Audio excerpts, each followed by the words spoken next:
America की सत्ता में आने के बाद से ही नाटो देशों पर ट्रंप हमलावर है। ईरान युद्ध के बाद तो नाटो देशों के साथ अमेरिका का झगड़ा खुलकर बाहर आ गया है।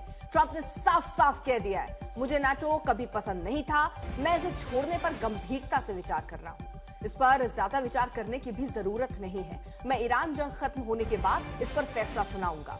ट्रंप ने इस दौरान नाटो को कागजी शेर बताया। अब सवाल उठ रहा है कि क्या 77 साल बाद नाटो से अलग होगा America? This is NATO, and I've always said NATO's a paper tiger, and I've always said we help NATO, but they'll never help us. And if the big one ever happened, and I don't think it will, but if the big one ever happened, I guarantee you they wouldn't be there. NATO एक paper tiger है। ये बात Donald Trump से पहले NATO के सबसे बड़े दुश्मन कहते आए, लेकिन पुतिन की भाषा बोलते ट्रंप ने दुनिया के सबसे बड़े सैनिक गठजोड़ के भविष्य पर बहुत बड़ा सवाल खड़ा कर दिया। We've been protecting these countries for years with NATO, because NATO is us. You can ask Putin. Putin fears us. He doesn't fear. He has no fear of Europe whatsoever. He fears the United States of America. रूस Ukraine युद्ध से NATO को लेकर Trump के तेवर सख्त हुए, लेकिन ईरान युद्ध के बाद तो नाटो का झगड़ा खुलकर बाहर आ गया। स्पेन ने दो टूक कह दिया कि वो ईरान युद्ध के खिलाफ है। फ्रांस ने कहा वो जंग का समर्थन नहीं करता। जर्मनी ने कहा कि ये गैर जिम्मेदाराना है। ब्रिटेन ने कहा ये जंग उनकी नहीं। इटली ने एयरबेस इस्तेमाल करने से मना कर दिया। पोलैंड ने हथियार देने से अमेरिका को मना कर दिया। हंगरी ने सैन्य मदद से इनकार कर दिया। डोनाल्ड ट्रंप को भरोसा नहीं हुआ कि ईरान युद्ध में उनके नाटो के साथी इस तरह लग छोड़ देंगे। इसीलिए नाटो देशों पर रूस से ज्यादा अब अमेरिका से हमले हो रहे हैं। अमेरिकी विदेश मंत्री मार्को रूबियो कह रहे हैं कि ईरान युद्ध के बाद नाटो से रिश्तों को लेकर दोबारा विचार होगा। तो ट्रंप ने द टेलीग्राफ को बताया कि वो अमेरिका को नाटो से बाहर निकालने पर गंभीरता से विचार कर रहे हैं। ट्रंप ने ब्रिटेन के डेली टेलीग्राफ को बताया कि उन्हें हमेशा से पता था कि नाटो एक कागजी शेर है। We spend trillions of dollars on NATO. Think of it, trillions over the years, many trillions of dollars. It's one of the reasons we have deficits and we help other countries. And when they don't help us, I mean, it's certainly something that we should think about.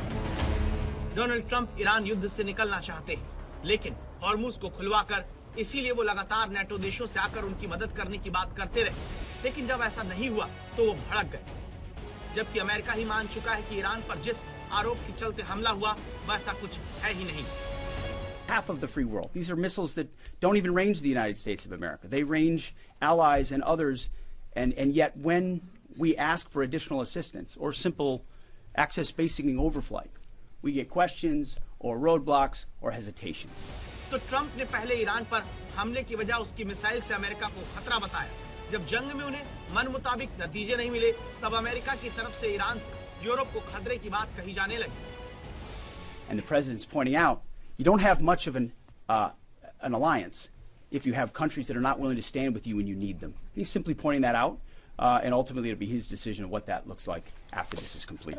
So I think there's no doubt, unfortunately, after this conflict is concluded, we are going to have to re-examine that relationship. We're going to have to re-examine the value of NATO and that alliance for our country. Ultimately, that's a decision for the president to make, and he'll have to make it. We're going to finish the job here. As I said, we're very, very close to achieving our objectives on all of these things that I've outlined. But I do think, unfortunately, we are going to have to re-examine whether or not this alliance that has served this country well for a while is still serving that purpose, or is it now become a one-way street where America is simply in a position to defend Europe, but when we need the help of our allies, they're going to deny us basing rights and they're going to deny us overflight?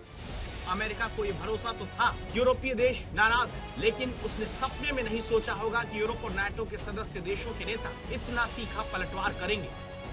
America के खिलाफ Europe में बने इस माहौल के बीच में social media पर Italy की पीएम जॉर्जिया मेलोनी 2 महीने पुराना बयान भी वायरल हो जाता है, जिसमें वो अमेरिका की मनमानी को लेकर खुलकर बोलती हैं।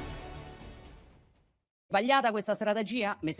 Allora mi si deve formalizzare l'alternativa, mi si deve dire quindi che cosa si intende fare, cioè dobbiamo prendere distanze nel senso che dobbiamo uscire dalla NATO, dobbiamo chiudere le basi americane, dobbiamo rompere i rapporti commerciali, dobbiamo assaltare i McDonald's, non lo so.